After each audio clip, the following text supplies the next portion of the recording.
அம்மா கொண்டு வந்து எங்களை மாட்டி போட்டாங்களே, எனக்கு என்ன செய்யறேன்னு தெரியலையே அம்மா. அவங்க ஒரு வருஷத்தை கண்டு சொல்லி எங்களை இதுக்குள்ள மாட்டிட்டாங்களே, என்னால இதுக்குள்ள மீண்டு வரவே இயலாதம்மா. ஒரு வருஷத்துக்கு நான் உயிரோட இருந்தா உங்களுக்காக நான் தேடி வருவேன் அம்மா உங்கள்கிட்ட என்று சொல்லி என்ன பிள்ளை அழுது எழுது 3 வயசுல சேர்த்து விட்டவன். எனது மகன் பகீரவன், என் பேர் பவானி.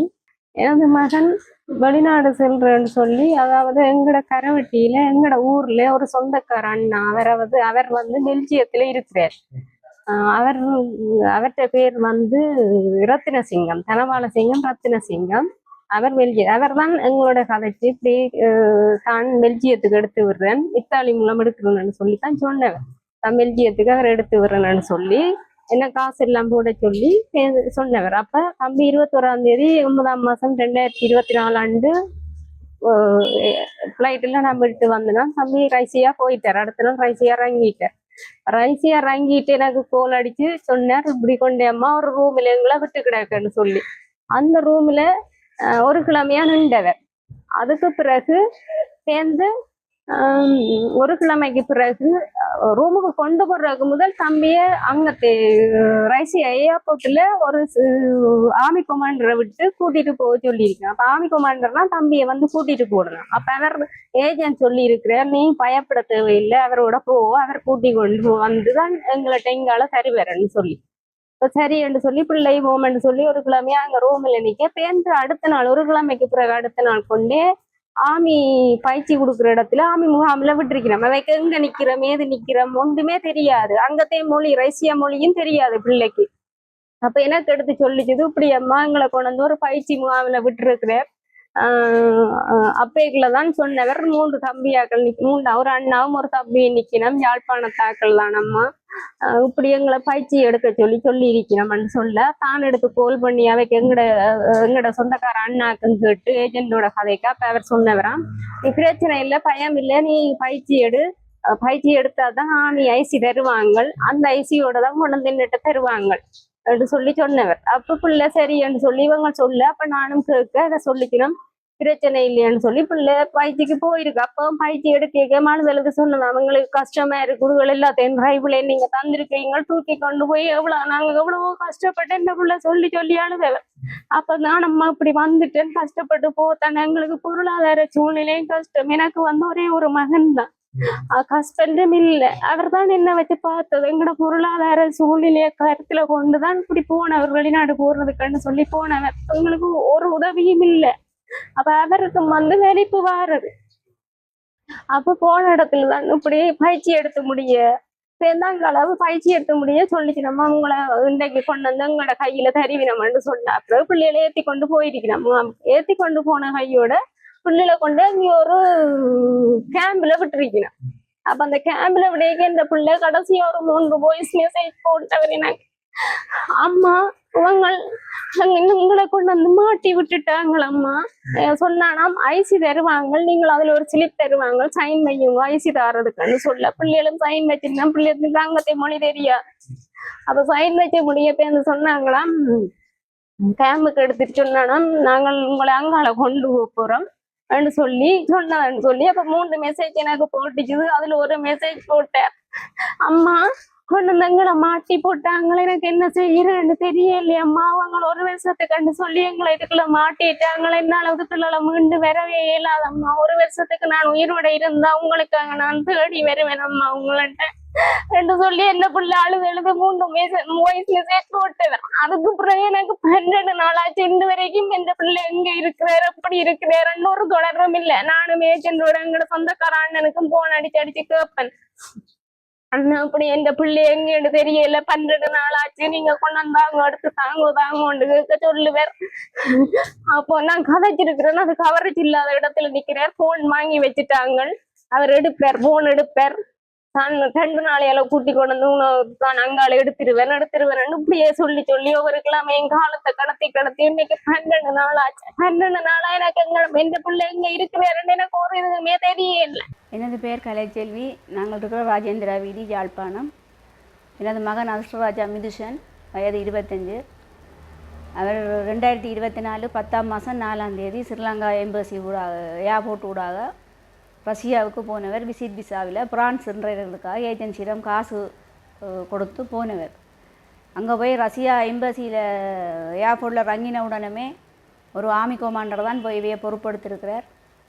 பொறுப்படுத்தி கூட்டிக்கொண்டே ஒரு 4 நாள் வெளியில் வச்சுருந்துட்டு திருப்பி அவர் தன்ட்ட கேம்புக்கு அழைச்சி கொண்டு போயிருக்கிறார். அப்போ நாங்கள் ஏஜென்சியிடம் எடுத்து கேட்டோம், ஏன் இப்படி என்று. அவர் தான் என்னிட கொண்டு வந்து ஒப்படைக்க போகிறார், நீங்கள் ஒன்றும் பிரச்சனை இல்லை என்று சொன்னேன். அப்போ அந்த கேம்பிலேருந்து திரும்ப பிள்ளைக்கு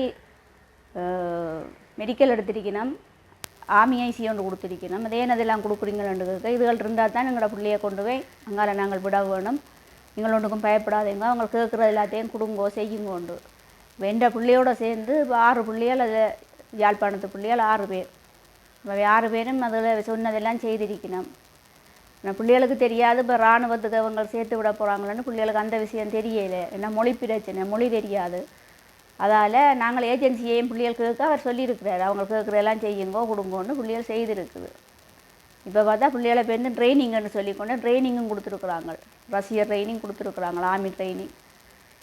அந்த ட்ரைனிங் கொடுத்து பிள்ளைகளுக்கு அதில் சம்பள காசும் வந்து விழுந்ததாம், காட்டு ஒன்று கொடுத்து வந்து விழுந்ததாம். அந்த சம்பள காசையும் அதுக்கு உள்ள ஆமிக்காரர் பெரியவர் காட்டை கொண்டு எடுத்துட்டாராம். அதுக்கும் மேலே காட்டை கொடுங்கோ, அப்போ அந்த காசை எடுத்துகிட்டு உங்களை கொண்டு வந்து எங்களுக்கு தருவாருன்னு சொல்லியிருக்கிறான் ஏஜென்சி. இப்போ அவன் சொன்னதெல்லாம் இந்த பிள்ளைகள் அவ்வளோ பேரும் செய்திருக்கணும். இப்போ பார்த்தா பிள்ளைகள் என்ற தொடர்பு இல்லாமல் போயிட்டு ஒவ்வொரு குடும்பத்துக்கும் ஒவ்வொரு பிள்ளைகள தொடர்பு அட்டு போய் இன்றைக்கி ஒரு நெல்லியடி அம்மா பகிதரண்டி அம்மாவுக்கு இது 15 நாள் தொடர்பு இல்லை. முல்லைத்தீவை சேர்ந்த பாலச்சந்திரன் அவைக்கு தொடர்பு இல்லை. இப்போ இந்த மகன் தான் இப்போ கடைசி மட்டும் என்னோட ஒரு கிழமையாக தொடர்பில் இருந்தவர். இப்போ அவர்கிட்ட போன் தொடர்பும் இல்லை.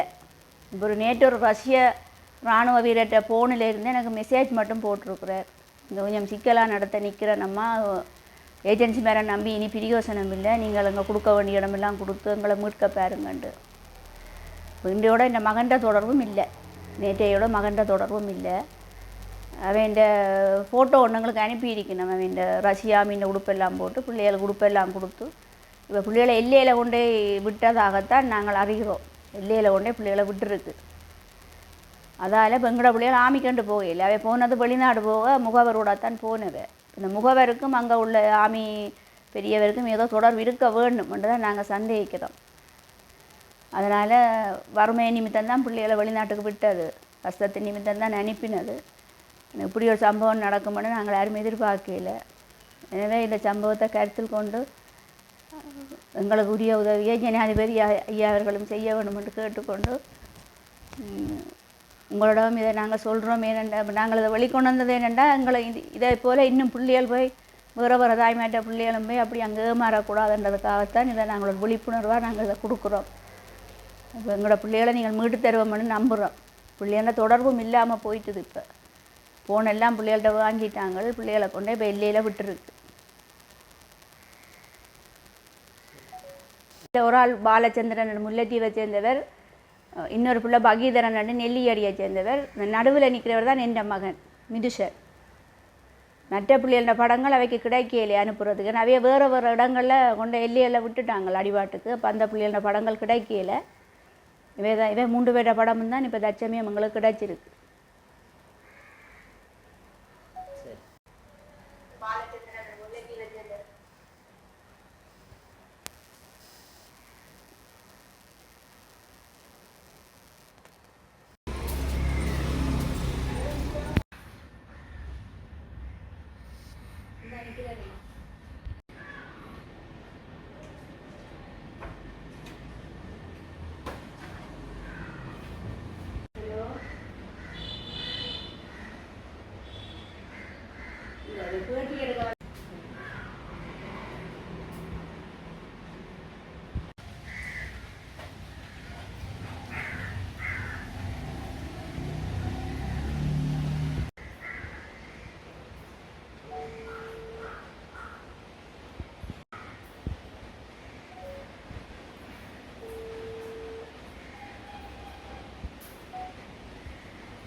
வளர்த்தது இவர் முறை அழுக, எங்கள் மாமா அங்கே மாமா அங்கே ஒரு அழுதோண்டே இருக்கு.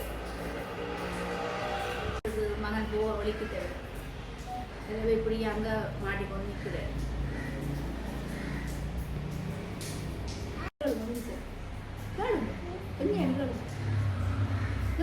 என்னென்ன வாங்கிட்டாரு அவர் மாமா உங்களுக்கு? கேஎஃப்சி. அதிர்ஷ்ட ராஜா